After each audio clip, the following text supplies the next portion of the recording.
গত 15 বছর আমরা দেখেছি শত শত মানুষ তারা কিন্তু গুম খুন হত্যার শিকার হয়েছেন। হাজারো লক্ষ মানুষ এই দলের ঝান্ডাকে ধরে রাখার জন্য কিন্তু অত্যাচার নির্যাতন, বহু অত্যাচার নির্যাতন সহ্য করেছেন। দিনের পর দিন, মাসের পর মাস, বছরের পর বছর জেলের পেছনে হোক, শিখের পেছনে হোক, আদালতের বারান্দা হোক, মানুষগুলো ঘোরাঘুরি করেছে। কেন? কারণ তারা তারা এই দলের প্রতি তাদের আস্থা, বিশ্বাস। শুধু যে রাজনৈতিক কর্মী তা না, ভোট প্রদানের মাধ্যমে এই দল জনগণের ভোটে কয়েকবার রাষ্ট্র পরিচালনার সুযোগ পেয়েছে, কয়েকবার তারা রাষ্ট্র পরিচালনা করেছে। কোনোদিন যদি সম্ভব হয়, আপনাদের সকলকে নিয়ে আমি দেখাবো। কি দেখাবো? যতগুলো সরকার, রাজনৈতিক সরকার আজ পর্যন্ত বাংলাদেশ পরিচালনা করেছে, যদি হিসাব নিকাশ করি আমরা, যে জনগণের জন্য, দেশের জন্য বিভিন্ন রকম ভালো কাজ, যাতে জনগণ উপকৃত হয়েছে, দেশ উপকৃত হয়েছে, তার দেখবেন 70% কাজ আপনাদের এই দল করেছে, বাংলাদেশ জাতীয়তাবাদী দল করেছে। কাজেই প্রিয় সহকর্মীবৃন্দ, এই দলের প্রতি কোটি কোটি মানুষের আস্থা এবং বিশ্বাস আছে। কোটি কোটি মানুষ এই দলের বাস্তবায়নের জন্য, শত হাজারো মানুষ লক্ষ্য বাস্তবায়নের জন্য জীবন উৎসর্গ করেছে। এই দেশের রাজনৈতিক বলেন, এই দেশের অর্থনৈতিক ক্ষেত্রে বলেন, বিভিন্ন সংস্কার এর ভিতরে বাংলাদেশ জাতীয়তাবাদী দল সম্পন্ন করেছে।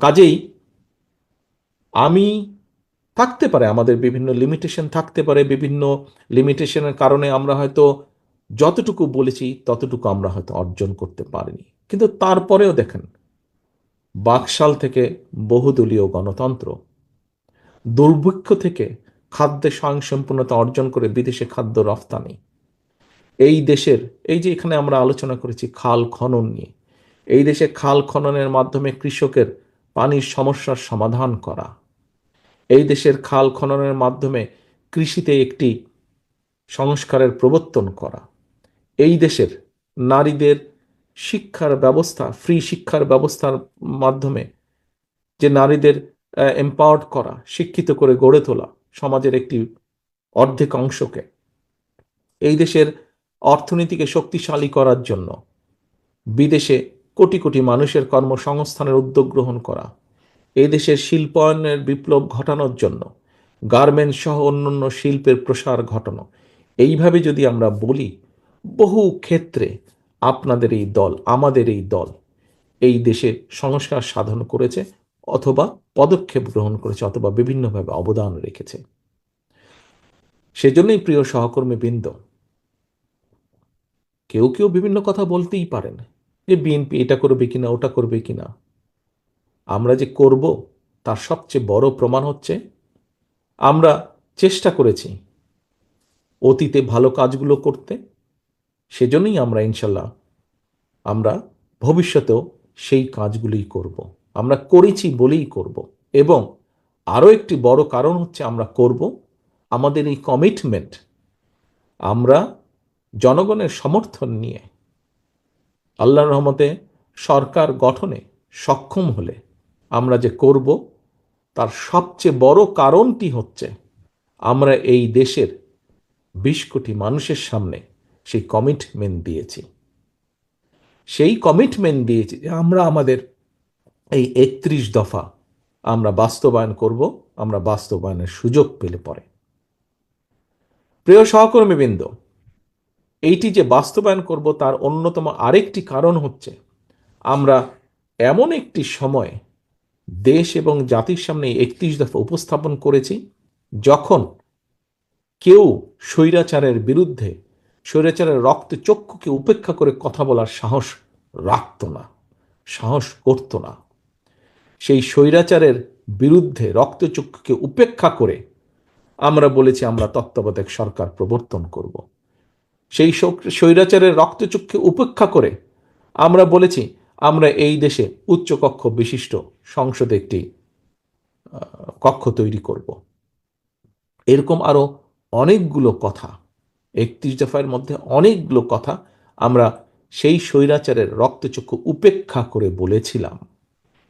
প্রথমেই আমি বলেছি, প্রত্যেকটি মানুষ গণতন্ত্রের ছায়াতলে প্রত্যেকটি মানুষ তার নিজস্ব মতামত বক্তব্য রাখতেই পারে, ভিন্নতা থাকতেই পারে আমাদের সাথে, মত পার্থক্য আমাদের সাথে থাকতেই পারে, সেটি কোনোই সমস্যা না। জনগণের স্বার্থে, দেশের স্বার্থে বিএনপি সব সময় রাজি আছে যে কোনো কাজ করতে। আমাদের 31 দফার মধ্যেও আমরা বলেছি যে এটি শেষ নয়, এর সাথে যদি এর ভেতরে যদি ভালো কিছু কেউ প্রস্তাবনা দেন, নিয়ে আসতে পারেন, অবশ্যই আমরা দেশ এবং জনগণের স্বার্থে সেটি গ্রহণ করব। আমারটাই আমি রাখবো, কারোটা আমি গ্রহণ করব না, এটি আমাদের কথা না, এটি আমাদের পরিকল্পনাও না। আমরা অবশ্যই বারে বারে বলছি, প্রতিবার আমরা বলছি, দেশের জন্য, দেশের মানুষের স্বার্থে, বেটার কিছু, ভালো কিছুর জন্য যদি ভালো কিছু কেউ নিয়ে আসেন, অবশ্যই আমরা সানন্দে সেটি গ্রহণ করব। প্রিয় সহকর্মীবৃন্দ, আজকে এই যে আমরা অনুষ্ঠানটি করলাম, এখানে আমাদের লালমনিরহাটের সভাপতি, আমাদের রংপুর বিভাগীয় সাংগঠনিক সম্পাদক, ওনার বক্তব্যে কয়েকটি প্রস্তাবনা দিয়েছেন। হয়তো আমরা কোনো না কোনো এক সময় এরকম সাংগঠনিক কার্যক্রম গ্রহণ করব, কিন্তু আজকে এই যে আমরা প্রায় 6-7 ঘন্টা ধরে এখানে আপনারা উপস্থিত আছেন, আপনারা উপস্থিত থেকে আপনারা আজকে এখানে সময় দিয়েছেন, আপনারা শুনেছেন, আপনারা কথা বলেছেন, আপনারা আলোচনা করেছেন, এই যে সারাদিন আপনারা থাকলেন, কেন থাকলেন? এটির আজকে কি এই আলোচনা আর 2-4-5 মিনিট পরে আমার বক্তব্য শেষ হয়ে যাবে, আমার বক্তব্য শেষ হয়ে যাওয়ার পরে অনুষ্ঠান শেষ হয়ে যাবে, আমরা কি সব ভুলে যাব? নিশ্চয়ই নয়। আজকে আমার দায়িত্ব ছিল, ঢাকা থেকে যে সকল নেতৃবৃন্দ এসেছেন, প্রশিক্ষক এসেছেন, ওনাদের দায়িত্ব ছিল আমার থানা পর্যায়ে বা উপজেলা পর্যায়ে, পৌরসভা পর্যায়ে, ইউনিয়ন পর্যায়ে আমাদের যে সকল নেতৃবৃন্দ আছেন, আমরা আপনাদের সামনে তুলে ধরেছি 31 দফার প্রত্যেকটি বিষয়। আপনাদের নিজেদের মনে অনেক কিছু জিজ্ঞাসা ছিল 31 দফা নিয়ে, সেগুলো আপনারা তাদেরকে জিজ্ঞেস করেছেন, সেগুলো আপনারা অনেকে আমাকেও জিজ্ঞেস করেছেন। আমরা যতটুকু বিশ্বাস করি, যা জানি, যা করতে চাই, আপনাদের সামনে সেই কথাগুলো তুলে ধরেছি। এখন প্রিয় সহকর্মীবৃন্দ, দুলু সাহেবের প্রস্তাবনা অনুযায়ী হয়তো এখনই পরীক্ষা নিতে যাচ্ছি না, হয়তো বা আমরা পরীক্ষা নেব, এরকম একটি চিন্তাভাবনা যখন উনি দিয়ে দিয়েছেন মাথায়, সেই চিন্তাভাবনা আজ না হলেও কাল না হলেও পরশু হয়তো সেটি বাস্তবায়নের দিকে আস্তে আস্তে এগোবো আমরা। কিন্তু তার আগে পর্যন্ত আপনাদেরকে কিন্তু বসে থাকলে চলবে না।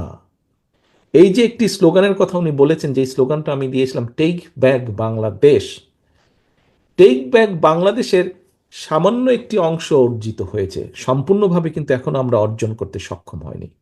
আমার দেশের মানুষ যখন তার রাজনৈতিক অধিকার প্রয়োগ করতে পারবে, যখন আমরা বলতে পারবো এই দেশের মানুষের রাজনৈতিক অধিকার কম বেশি প্রতিষ্ঠিত হয়েছে, আমার দেশের মানুষের অর্থনৈতিক স্বাধীনতা যখন কম বেশি প্রতিষ্ঠিত হয়েছে, তখনই আমরা বলতে পারবো শুধু স্বৈরাচার পালিয়ে গেছে, টেক ব্যাক বাংলাদেশের একটি সামান্য অংশ অর্জিত হয়েছে। এখনো কিন্তু বহু পদ বাকি, বহু কিছু অর্জন করার বাকি। এই দেশের সন্তানদের, এই দেশের ভবিষ্যৎ প্রজন্মের শিক্ষা ব্যবস্থাকে যখন মোটামুটি আমরা সুন্দর করে গড়ে তুলতে পারবো, এই দেশের মানুষের স্বাস্থ্য ব্যবস্থাকে যখন মোটামুটি ভাবে আমরা প্রত্যেকের কাছে পৌঁছে দিতে পারবো, এই দেশের নারীদের ক্ষমতা উন্নয়ন বা এম্পাওয়ারমেন্ট যখন আমরা করতে পারবো, এই দেশের বেকার সমস্যা, সব দেশেই পৃথিবীর বেকার সমস্যা আছে, 100% বেকার সমস্যা নেই এমন কোনো দেশ নেই, কিন্তু কম বেশি বেকারদের কর্মসংস্থানের সমাধান আমরা করতে সক্ষম হব। এইভাবে আরও প্রয়োজনীয় কাজগুলো মোটামুটিভাবে যখন একটি ভিত্তির উপর আমরা করাতে পারবো, তখনই আমরা বলতে পারবো টেক ব্যাক বাংলাদেশ কিছুটা হলেও বাস্তবায়ন ঘটছে, কিছুটা হলেও সফল হয়েছে।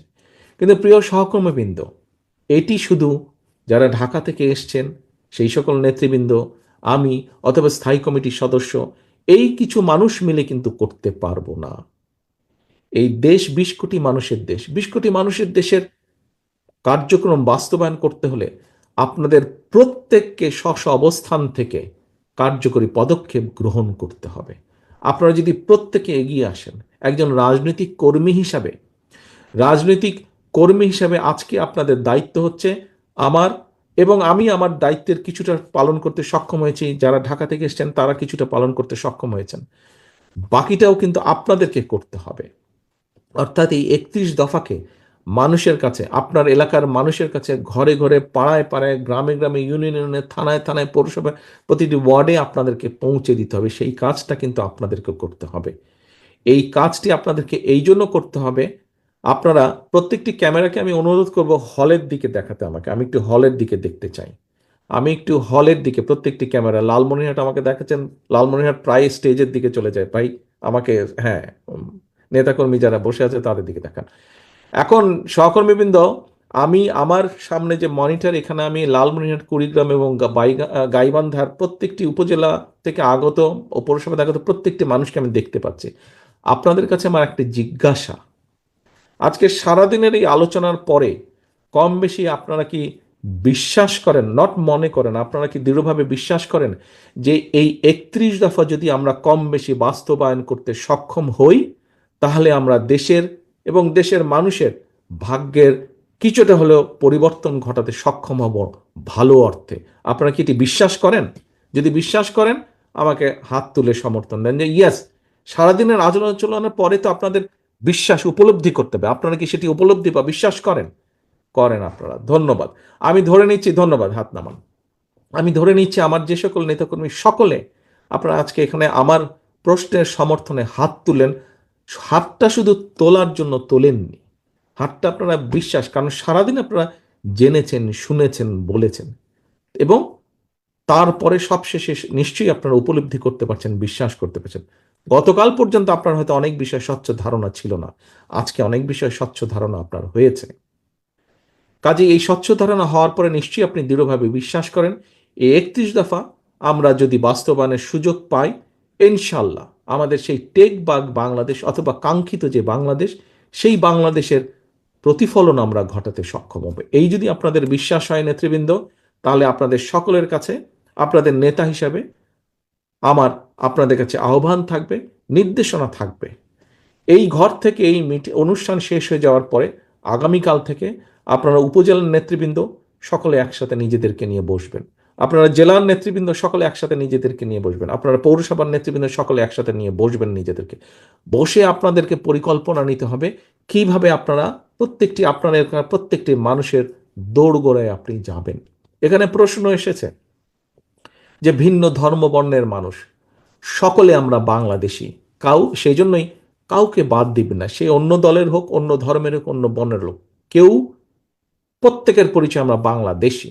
কাজে প্রত্যেকের কাছে আপনাদেরকে যেতে হবে, কারণ প্রত্যেকটি মানুষের সমর্থন আমাদের প্রয়োজন। যত বেশি সংখ্যক মানুষের সমর্থন আমরা অর্জন করতে সক্ষম হব, তত ভালোভাবে আমরা এই 31 দফাকে বাস্তবায়ন করতে সক্ষম হব, তত শক্তিশালীভাবে আমরা এই 31 দফাকে বাস্তবায়ন করতে সক্ষম হব। প্রিয় সহকর্মীবৃন্দ, প্রিয় নেতৃবৃন্দ, আজকে আসুন এই অনুষ্ঠানের পরে আমরা প্রতিটি মানুষ আজকে আমরা প্রতিজ্ঞা গ্রহণ করি যে বিগত 15 বছর মুক্তিযুদ্ধের পর থেকে বিভিন্ন সময় গণতন্ত্র যখন হারিয়ে গিয়েছিল, সেই সময় আপনাদের এখানে বহু মানুষ আছেন যারা গণতন্ত্রের সংগ্রামে, গণতন্ত্র পুনরুদ্ধারের সংগ্রামে আপনারা নিজেদেরকে জড়িত রেখেছিলেন। গত 15 বছর আপনারা প্রায় প্রতিটি মানুষ বিভিন্ন নির্যাতিত হয়েছেন, অত্যাচারিত হয়েছেন। কেন? কারণ একটি, এই দেশের মানুষের রাজনৈতিক অধিকার, এই দেশের মানুষের অর্থনৈতিক অধিকারকে প্রতিষ্ঠিত করার জন্য। একজন রাজনৈতিক কর্মী হিসাবে, একটি রাজনৈতিক দল হিসাবে আমাদের সবচেয়ে বড় অর্জন, সবচেয়ে বড় পাওনা হচ্ছে যখন আমরা দেখি আমাদের মিছিলের লাইন অনেক লম্বা পিছনে, যখন আমরা দেখি মানুষের সমর্থন আমাদের এই দলের পেছনে, তখনই সেটি হচ্ছে আমাদের সফলতা, সেটি হচ্ছে আমাদের অর্জন। কিন্তু সহকর্মীবৃন্দ, এই অর্জন, এই সফলতা যদি অর্জন করতে হয়, এখনও কিন্তু অনেক পরিশ্রম করতে হবে। একজন কথা প্রসঙ্গে একটি বলেছিলেন প্রশ্নে যে অদৃশ্য শক্তি, আমি আজকে থেকে 7 মাস 8 মাস আগে বলেছিলাম আপনাদেরকে, নিশ্চয়ই অনেকেই সেই মিটিংয়ে উপস্থিত ছিলেন, যে আমাদেরকে অদৃশ্য শক্তির বিরুদ্ধে যুদ্ধ করতে হবে। বুঝেছেন কেন 8 মাস আগে আমি কথাটাই বলেছিলাম? আজ সেটি প্রমাণিত হচ্ছে সত্য। কাজে সেই অদৃশ্য অনেক শক্তি কিন্তু, অদৃশ্য অনেক শত্রু বা প্রতিপক্ষ কিন্তু আজ আস্তে আস্তে দৃশ্যমান হচ্ছে। আমরা যদি আমাদেরকে ঐক্যবদ্ধ না করি, আমাদের ভিতরে কেউ যদি কিছু কিছু কাজ করে থাকে যেগুলো জনসমর্থনযোগ্য নয়, তাহলে তাদের বিরুদ্ধে ব্যবস্থা নিতে হবে, তাদেরকে সরিয়ে দিতে হবে, তাদের সাথে সম্পর্ক রাখা যাবে না।